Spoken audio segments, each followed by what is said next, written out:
நடு ரோட்ல இருக்காரு, தண்ணி இருக்குன்னு சொல்லிட்டு தண்ணி குடுக்க ட்ரை பண்றாங்க, தண்ணி குடிக்கல அவரு. ஸோ அவர் நம்ம ஓரமா ஆம்புலன்ஸ்க்கு கால் பண்ணலாமா? ஆம்புலன்ஸ்க்கு கால் பண்ணலாம். ஸோ இதுதான் நம்ம ரொட்டீனா பார்த்துட்டு இருக்கோம் இல்லையா? So many years. சடனா ரோட்ல ஒருத்தர் விழுந்து அடிபட்டுருச்சு அப்படின்னா இதுதான் நம்ம வெயிட்டா இருந்துச்சு. அதாவது கிளாஸ் நமக்கு சார் 1 hour பேசினாங்க, என்னென்னலாம் பண்ணக்கூடாதோ அதெல்லாம் தான் காமனா பண்ணாங்க. ஒன்ஸ் நமக்கு அட்டெண்டர், இப்போ நீங்க என்ன பண்ணுவீங்க ரொட்டீனா? அவர் ரெஸ்பாண்ட் பண்ணல, ஆம்புலன்ஸ்க்கு கால் பண்ணிடலாமா? ஸோ ஆம்புலன்ஸ்க்கு கால் பண்ணிட்டாங்க. ஸோ நம்ம city டிராஃபிக்ல we will try to come as ma'am said 10 minutes turn around time. 10 minutes நம்ம ஆம்புலன்ஸ் வந்துடும். அது வரைக்கும் பேஷண்ட்டுக்கு ப்ளீடிங் ஆகிற இடத்த டைரக்ட் கம்ப்ரெஷன், நம்ம கிட்ட காஸ் பீஸோ கிளவுஸ் கச்சீஃப் எது இருந்தாலும் எங்க ப்ளீட் ஆகுதோ அந்த இடத்த கம்ப்ரெஸ் பண்ணி பிடிச்சிருந்தாலே போதும். ஃபர்தர் ப்ளீடை நம்ம நிறுத்தணும். சார் சொன்னாங்க இல்லைங்களா, பிளட் லாஸ்னால உயிரிழப்புகள் அதிகமாகலாம். அதுதான் முக்கியமான விஷயம். பிளட் லாஸை தவிர்க்கணும். என்ன பண்ணலாம்? எங்க விசிபிளா ரொம்ப நிறைய பிளட் லாஸ் இருக்கோ அந்த இடத்த கம்ப்ரெஸ் பண்ணி பிடிச்சி பிளட் லாஸை ஸ்டாப் பண்ணலாம். இந்த மீன் டைம் ஆம்புலன்ஸ் வந்துருச்சுன்னா we need to give a hand over to the ambulance. So இப்போ 1066 கால் பண்ணிட்டாங்க, 1066 ஆம்புலன்ஸ் வந்துருச்சு.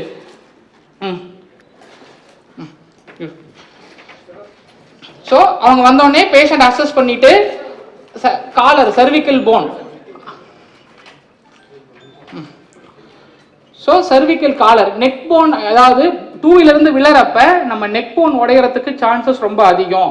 அந்த உடஞ்சு போன நம்ம மேற்கொண்டு மூவ் பண்றப்ப அவங்க லைஃப் லாங் பேராப்ளஜிக் ஆயிருவாங்க, கை கால் விழுந்து போறதுக்கு வாய்ப்பு அதிகம். அதை ப்ரிவென்ட் பண்றதுக்கு முதல்ல என்ன பண்றாங்க, காலர் அசையக்கூடாதுங்கிறதுக்காக cervical காலர் அப்ளை பண்றாங்க. எஸ், ஒன்ஸ் காலர் அப்ளை பண்ணதுக்கு அப்புறம் ஸோ இது பேரு ஸ்பைன் போர்டு.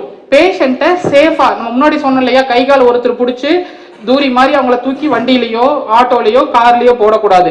அதை அவாய்ட் பண்றதுக்கு சேஃபான ஸ்பைன் போர்டில் பேஷண்ட்டை எந்த ஒரு ஷேக் எந்த ஒரு மூமெண்ட்டும் இல்லாம ஸ்டேபிளா அவங்கள அங்கே மொபிலைஸ் பண்ண போறாங்க. ஸோ இப்போ கன்சிடர் நானும் அவங்க கூட ஹெல்ப்புக்கு இருக்கிறப்ப ஹெல்ப் பண்றோம். எஸ், தென் பேஷண்ட்டை ஸ்பைன் போர்டில் எவ்வளோ கேர்ஃபுல்லாக மூவ் பண்ணாங்கன்னு பார்த்தீங்க இல்லையா? இது வந்து டெமான்ஸ்ட்ரேஷனுக்காக இல்லை, ரொட்டீனாவே every victim every patient trauma பேஷண்ட்டை பார்க்குறப்ப இந்த மாதிரி தான் ஹேண்டில் பண்ணணும். ஒன்ஸ் விழுந்ததுக்கு அப்புறம் இன்சைட் வந்துருங்க. ஸோ இப்போ இடுப்பில் ஒரு பைண்டர் அப்ளை பண்ணுறாங்க. ஸோ இடுப்பு எலும்பில் நல்லா 2 விழறப்ப கைகள் நல்லா கால் விரியும் போது இடுப்பெலும்பு உடையறதுக்குரிய வாய்ப்புகள் ரொம்ப ரொம்ப ரொம்ப அதிகம்.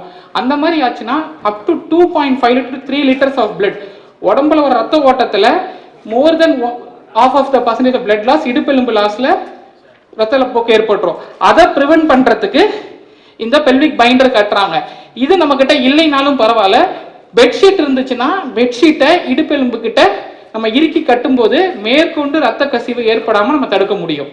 ஸோ இடுப்பெலும்பு நடுவில் சென்டர் ஆஃப் த இடுப்புல நல்ல பெட்ஷீட்டை டைட்டா கட்டி வைக்கும் போது ஒரு தடவை கட்டிட்டா ஹாஸ்பிட்டல் போற ரிலீஸ் பண்ணக்கூடாது.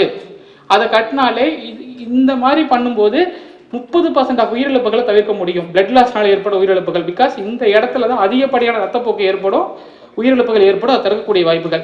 ஸோ ஒன்ஸ் அந்த இதுக்கு அப்ளை பண்ணிட்டு, ஸோ இப்போ நெக்ஸ்ட் என்ன பண்ணியிருக்காங்க, எங்கெங்கெல்லாம் ரத்தப்போக்கு அதிகமாக இருக்கோ அங்கெல்லாம் டைரக்ட் ப்ரெஷர், ஸ்டெரைலா ஹாஸ்பிட்டல்னா காப்ஸ் பேட் இல்லை, நம்மக்கிட்ட காஸ் பீஸ் இல்லை அப்படின்னா clean cloth, any clean cloth should do. நீட்டான கிளீன் கிளாத்தை வச்சு நல்ல டைரக்ட் ப்ரெஷர், நம்ம யூஸ்வலாக புண்ணான அழுத்தி பிடிப்போம் இல்லையா, ஸோ அதே வேலையை தான் நம்ம பண்ண போகிறோம். நல்லா கம்ப்ரெஸ் பண்ணி நல்ல டைட்டாக நம்ம கட்டும்போது ஃபர்தர் பிளட் லாஸ் இருக்காது. ஸோ எவ்வளோ பிளட் லாஸ் சீன் ஆனாலும் பரவாயில்ல, டிரான்ஸ்ஃபர் டைமில் அந்த பிளட் லாஸை மினிமைஸ் பண்ண போகிறோம். Because that will give us some residual amount of blood volume in a patient to help us to resuscitate in hospital. ஓகேவா? ஸோ ஒன்ஸ் எஸ் போதும், கம்ப்ரெஸ் பண்ணியாச்சு. ஹெட்ல இருந்ததுக்கும் அதே மாதிரி கம்ப்ரெஷன் போட்டாச்சு. ஸோ தென் பேஷண்டோட பிபி, ஹார்ட் ரேட், வைட்டல்ஸை எல்லாமே நம்ம வண்டியிலே செக் பண்ண முடியும். Then if patient needs oxygen, good, so they can connect to the oxygen. IV line தேவைப்பட்டாலும் ஐவி லைனை நம்ம ஆன் சீன்லேயே ஐவி இன்ஜெக்ஷன் கொடுத்துக்கலாம். பெயின் கில்லர்ஸ்க்கு ஃப்ளூயிட் கம்மியாக இருந்துச்சுன்னா ஃப்ளூயிட் பேக்கையும் நம்ம வண்டியிலேயே கொடுத்துக்க முடியும். ஸோ பக்காவா சொன்ன மாதிரி இட்ஸ் ஹாஸ்பிட்டல் ஆன் வீல்ஸ். ஹாஸ்பிட்டலில் என்ன இயர்லியராக பண்ண போகிறோமோ அந்த விஷயத்தை நம்ம ஆம்புலன்ஸில் பண்ணலாம். ஸோ ட்ராமாவை பொறுத்த வரைக்கும் இயர்லி இவர் பண்ண கரெக்டான வேலை இமிடியேட்டாக ஆம்புலன்ஸை கூப்பிட்டது. First call for ambulance, try to control the bleed, protect the C-spine, taken to the appropriate trauma center. Nearby ஒரு ஹாஸ்பிட்டல் இருக்கு, ஒரு கிளினிக் இருக்கு, நம்ம அங்கே போகலான்னா because we are going to miss the window. இந்த இனிஷியல் கோல்டன் ஹவரை miss பண்ணக்கூடிய சான்சஸ் ரொம்ப ரொம்ப அதிகம். ஸோ தட்ஸ் வை இந்த ட்ராமா பேஷண்ட் ஆன் சீனில் கான்ஷியஸ் கம்மியாக இருந்துச்சுன்னா don't delay, taken them to the appropriate trauma center. Yes, IV line placed, move the patient in ambulance to the hospital.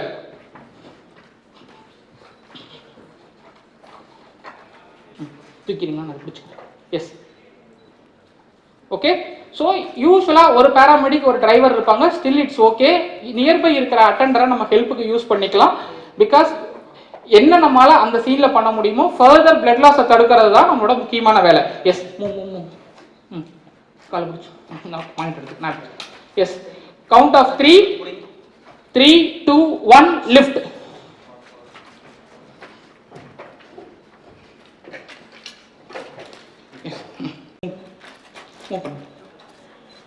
Okay.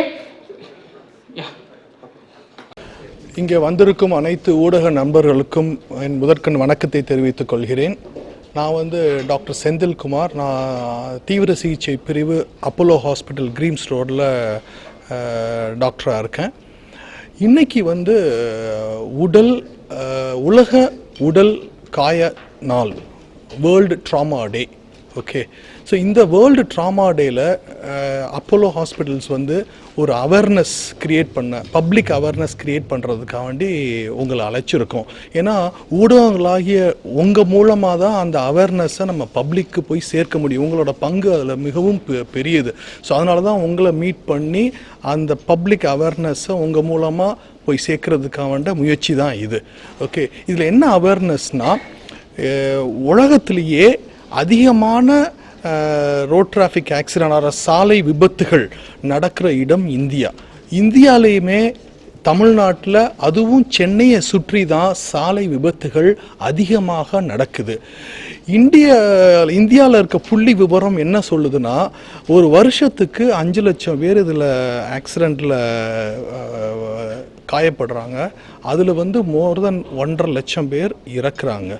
இந்த 1.5 லட்சம் பேரில் நம்ம சரியான ப்ரீ ஹாஸ்பிட்டல் கேர், அதாவது மருத்துவமனைக்கு முன் சிகிச்சைன்னு சொல்கிறது, அந்த ப்ரீ ஹாஸ்பிட்டல் கேரை சரியாக பண்ணினோம்னா ஒரு 20-30% உயிர் சேதத்தை நம்ம தடுக்கலாம். இந்த ப்ரீ ஹாஸ்பிட்டல் கேர் பப்ளிக்குக்கும் பங்கு இருக்குது. அதனால தான் அந்த அவேர்னஸை நம்ம பப்ளிக்கு க்ரியேட் பண்ணுறோம்.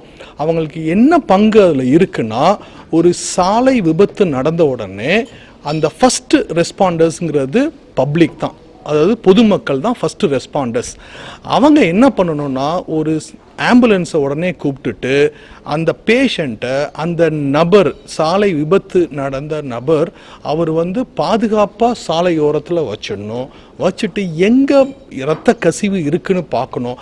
அந்த இரத்த கசிவை கையால் இல்லைன்னா ஒரு துணி, க்ளீன் கிளாத், ஏதாவது பாக்கெட்டில் கர்ச்சீஃபோ வேறு ஏதாவது துண்டோ வச்சுருந்தாலும் க்ளீனாக இருந்ததுன்னா அதை எடுத்து அந்த இரத்த கசிவு ஆகிற இடத்துல வச்சு நல்லா டைட்டாக அமுக்கி பிடிச்சிக்கிட்டு ஆம்புலன்ஸ் வர்ற வரைக்கும் வெயிட் பண்ணாங்களாலே அவங்க நிறைய உயிர் சேதத்தை தடுக்கலாம்.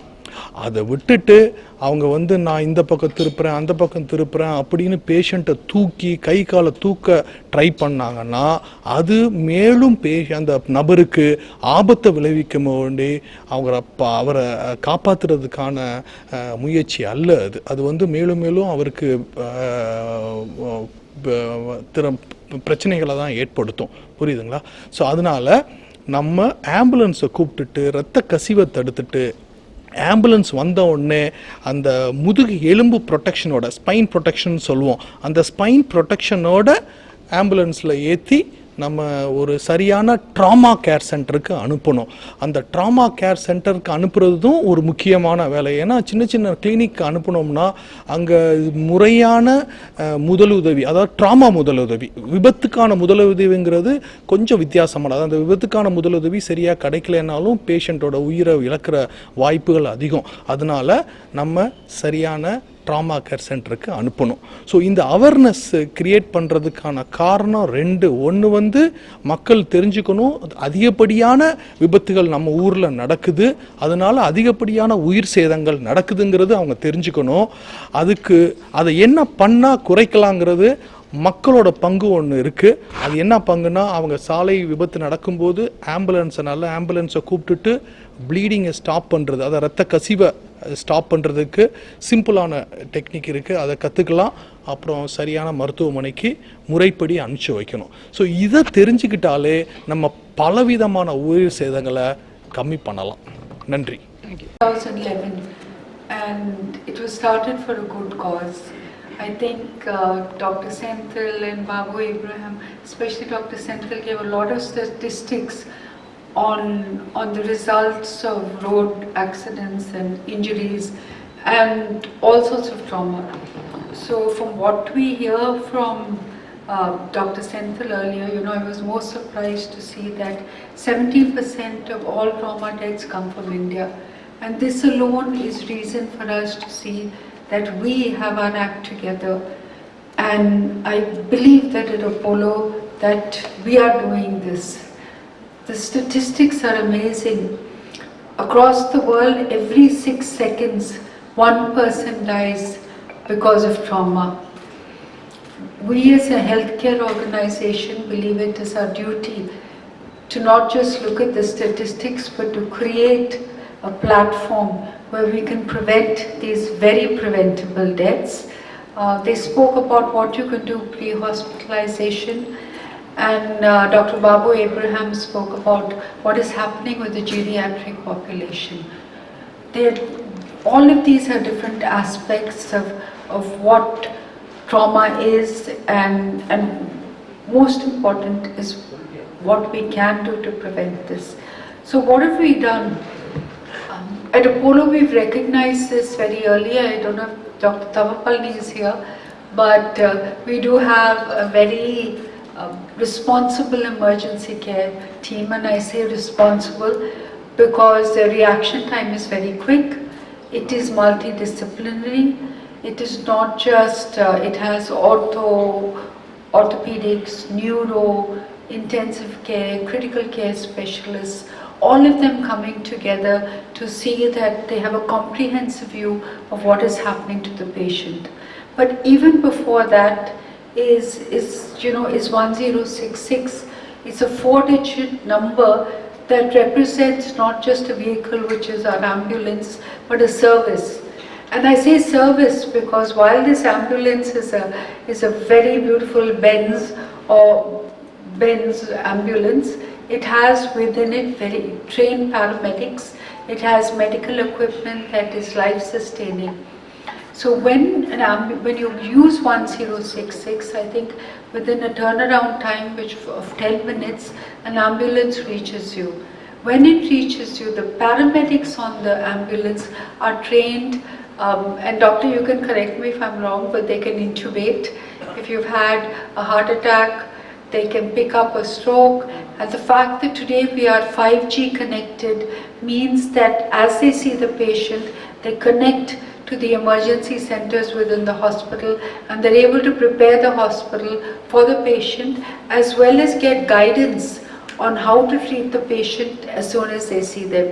So whether it's just the stretcher, the board, or whether it's the neck support, I think these people are trained to handle emergencies, and this training can make the difference between life or death. It can make the difference between the quality of life, and which is why all of us are assembled here today.